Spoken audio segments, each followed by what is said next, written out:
Hello hi എല്ലാവർക്കും പുതിയൊരു വീഡിയോയിലേക്ക് സ്വാഗതം. അപ്പോൾ മഞ്ഞ കളറുള്ള അച്ചാർ എങ്ങനെ ഉണ്ടാക്കാമെന്ന് നോക്കാം കേട്ടോ. അപ്പോൾ നമ്മൾ ഈ നാരങ്ങ ഉപ്പിലിട്ട് വെച്ചിട്ട് ഒരു മാസത്തോളമായി.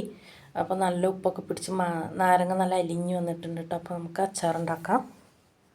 അപ്പോൾ ഞാൻ അതിനു വേണ്ടി കുറച്ച് ഇഞ്ചി വെളുത്തുള്ളി അതുപോലെ തന്നെ 2-3 പച്ചമുളകും അരിഞ്ഞ് ഇഞ്ചിയും വെളുത്തുള്ളിയും ചതച്ചെടുത്തിട്ടുണ്ട് കേട്ടോ.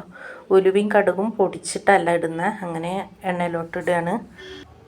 അപ്പോൾ ഉലുവയും കടുകൊക്കെ നല്ലൊന്ന് പൊട്ടി വന്നിട്ടുണ്ട്. അപ്പോൾ ഇഞ്ചിയും വെളുത്തുള്ളിയും പച്ചമുളകും കൂടെ ഇട്ട് കൊടുത്തിട്ട് നല്ല മൂത്ത് വരുന്നവരെ ഇളക്കി കൊടുക്കണം കേട്ടോ. എന്നാലുള്ള അച്ചാർ കേടാവാതിരിക്കുക. അപ്പോൾ നല്ല മൂത്ത് വന്നിട്ടുണ്ട്. അപ്പോൾ കറിവേപ്പിൻ്റെ ഇല ഇട്ട് കൊടുത്ത് കുറച്ച് മഞ്ഞൾപ്പൊടി ഇട്ട് കൊടുക്കണം.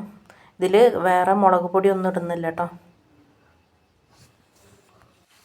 അപ്പോൾ ആദ്യമേ നമ്മൾ ഉപ്പിട്ട് വെച്ചത് കാരണം കുറച്ച് ഇടുന്നുള്ളൂ. പിന്നെ നാരങ്ങ ഇട്ടതിന് ശേഷം വേണമെന്നുണ്ടെങ്കിൽ പിന്നെ ഇട്ട് കൊടുക്കാം കേട്ടോ. പിന്നെ കുറച്ച് മഞ്ഞൾപ്പൊടി ഇട്ട് കൊടുക്കുന്നുണ്ട്. എന്നിട്ട് നല്ലവണ്ണം ഒന്ന് ഇളക്കി കൊടുത്തിട്ട് ശേഷം സുർക്ക ഒഴിച്ച് കൊടുക്കണം. സുർക്ക കുറച്ച് കമ്മിയാണ്, അതുകൊണ്ട് ഉള്ളതും ഒഴിച്ച് കൊടുക്കുകയാണ്. സുർക്ക കുറച്ച് അധികം ഉണ്ടെങ്കിൽ നമ്മൾ ചെറുപ്പകാലത്തൊക്കെ നമുക്ക് ഒരു മഞ്ഞ കളറുള്ള ഒരു അച്ചാർ കിട്ടൂലായിരുന്നു, അതുപോലെ ഉണ്ടാവും കേട്ടോ. അപ്പോൾ ഇവിടെ സുർക്ക കമ്മിയായതുകൊണ്ട് ഞാൻ കുറച്ച് ഒഴിച്ചിട്ടുള്ളൂ. അപ്പോൾ നാരങ്ങയൊക്കെ അതിലോട്ട് ഇട്ടിട്ട് ഒന്ന് തിളയ്ക്കുന്ന വരെ നിൽക്കണം കേട്ടോ. അപ്പോൾ ഒരു 3-4 മാസം മുന്നേ ഞാനൊരു വീഡിയോ ഇട്ടായിരുന്നു കേട്ടോ, നീലക്കാന്താരി ഉപ്പിലിട്ടിട്ട് അച്ചാർ ഇടുന്ന വീഡിയോ ഇടാമെന്നും പറഞ്ഞിട്ട്. അപ്പോൾ ഞങ്ങൾ വീട് മാറിയ സമയത്ത് ഫ്രിഡ്ജിലായിരുന്നു കേട്ടോ മുളക് വെച്ചിരുന്നത്.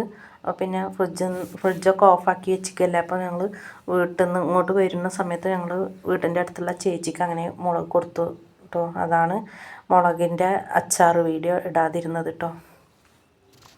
അപ്പോൾ അച്ചാറൊക്കെ തണുത്തിട്ടുണ്ട്. പിന്നെ നമുക്ക് കുപ്പിയിലാക്കാം. അപ്പോൾ ഈ വീഡിയോ നിങ്ങൾക്ക് ഇഷ്ടമായെങ്കിൽ നിങ്ങളുടെ അഭിപ്രായം എന്താണെങ്കിലും കമൻറ്റായി അറിയിക്കണേ. അപ്പോൾ ഇന്ന് ഇത്രയേ ഉള്ളൂ വീഡിയോ ഇഷ്ടമായാൽ ലൈക്ക് ചെയ്ത് ഷെയർ ചെയ്ത് സപ്പോർട്ട് ചെയ്യാൻ മറക്കരുത്.